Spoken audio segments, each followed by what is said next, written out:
Hello, I'm Brigantia, Blackbird of Blackbird's Brew. Happy Sunday.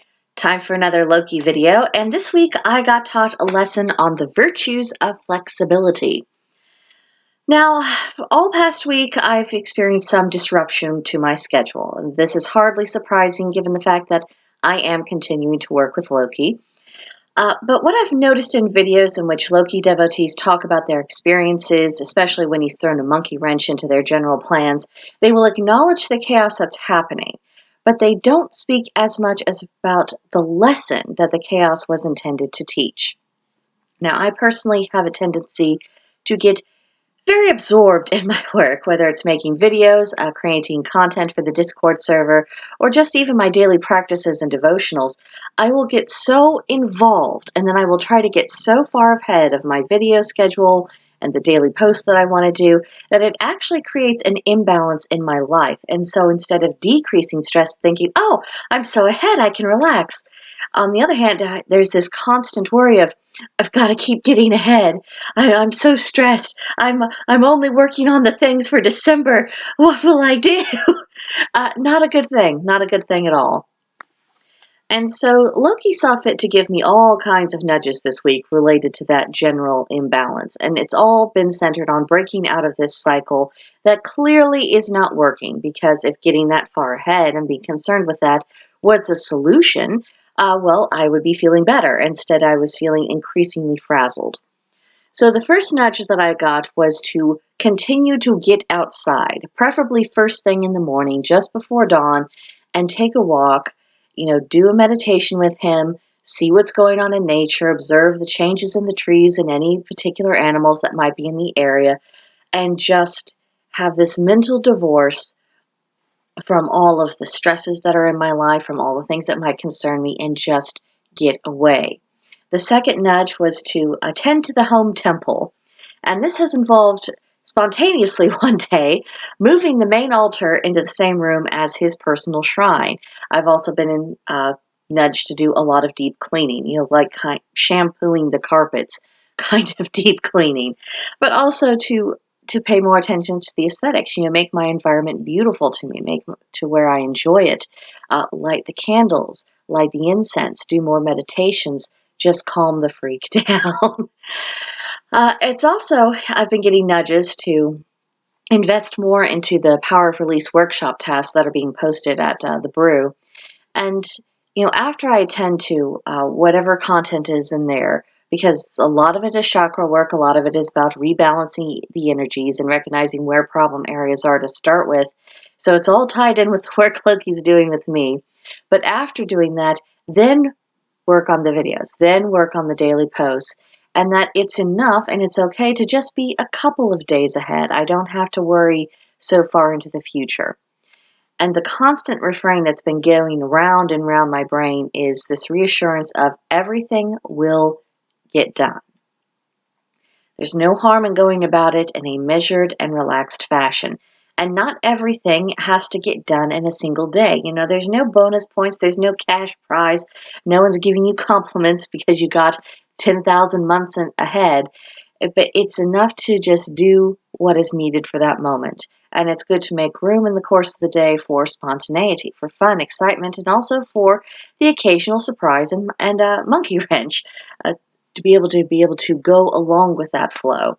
And when I have been going with the flow, things have worked out very well. I haven't fallen behind, I don't feel crazed, and I don't feel like I'm running out of time to do the things I want to do. However, there were a few occasions during the week, and honestly, let's see, it was Friday. Friday, I was being really bad about this. I was ignoring the nudges, and I experienced all kinds of difficulties. It was a very poor workflow. I was easily distracted. I was finishing things only by the skin of my teeth, and I was experiencing some emotional uproar. I mean, that's to be expected with the chakra work, because as you are getting junk out of your system, that means you're dislodging it from where it was, and it just has to work its way through. It's part of the release process.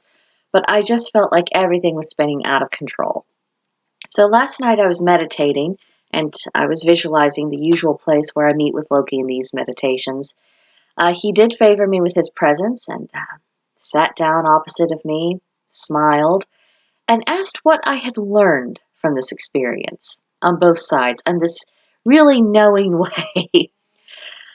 And well, on the one side, there were occasions when I was cooperating and I was operating in accordance with the nudges.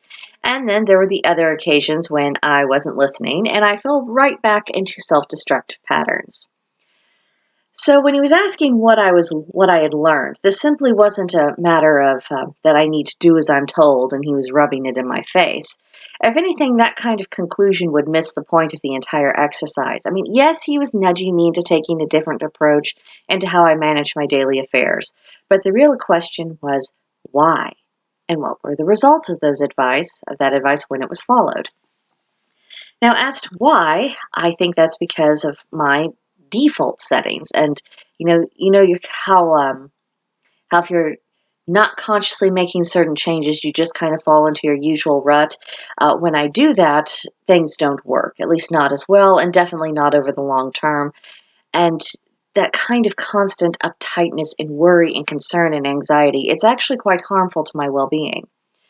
Now, when I put his nudges into practice, it showed me that the world was not going to collapse if I abandoned my neurotic overachiever mindset, and if I would just set priorities and reasonable practical goals, for today, plan a little bit ahead for tomorrow, and then make room for things that I put on the back burner. And the result was life felt more under control. I could more easily cope with the unexpected, and I was enjoying my work, both my spiritual work, with the videos and the Discord server. I was enjoying, even the aspects of running my household. I was just enjoying life in general a lot more, and I was getting more out of my spiritual routine on the daily basis. Now, Loki is well known for prodding people to recognize truths, particularly truths about themselves, and he doesn't back off just because we don't feel like dealing with it. Not dealing with it is what's actually causing the harm, not the fact that he makes us acknowledge reality. And it has occurred to me during the course of this, since I was able to compare results of his mindset and my old mindset, and just kind of compare and contrast them side by side. But it did occur to me that my hyper-regimented schedule that I had in the past, it was also a mechanism that I used as a shield. It was a means to avoid things, be it more in-depth chores, like, the dreaded carpet cleaning, which, oh God, that just takes forever. Hate carpet. Hate, hate, hate. The proper flooring is tile or wood. Okay, that public service announcement's done. But it was also about avoiding more important things, such as shadow work, or just even processing my own feelings just generally. It was about suppression, repression, ignoring it, trying to pretend that things that bothered me, whether magically or mundanely or spiritually or emotionally, that it would just go away and disappear if I didn't pay attention to it for long enough. Letting go of this false mindset, it's an important part of allowing creative and beneficial aspects of chaos into my life. But this is also about enabling the healing process.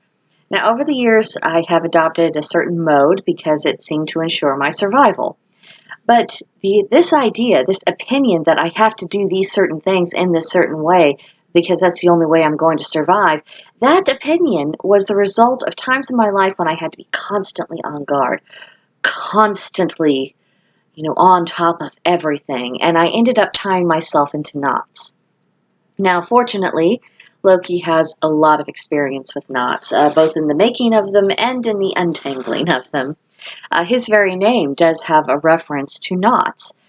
And so as of right now, the meditations I have with him, they are centered on the idea of me learning how to untie my own knots, spiritually, emotionally, mentally, even physically, and understanding that I am perfectly safe to do this work. I do not need to exist in the same mode as when I had made these knots in the first place. The knots, they don't make me safer in any sense of the term, and it doesn't make my life more efficient, and it doesn't make my life more rewarding. And so my sense of anxiety about letting go of this old pattern is the result of that pattern being familiar, not actually beneficial. Now, obviously, big changes in thought process and actions, they do not occur overnight. But when a deity is kind enough to point out a problem area and you can finally see the issue for what it is, well, that's the beginning of self-improvement. And it's also a call to do the work. So let the process begin. Now, I'm going to go make Loki an extra offering as a thank you for his help.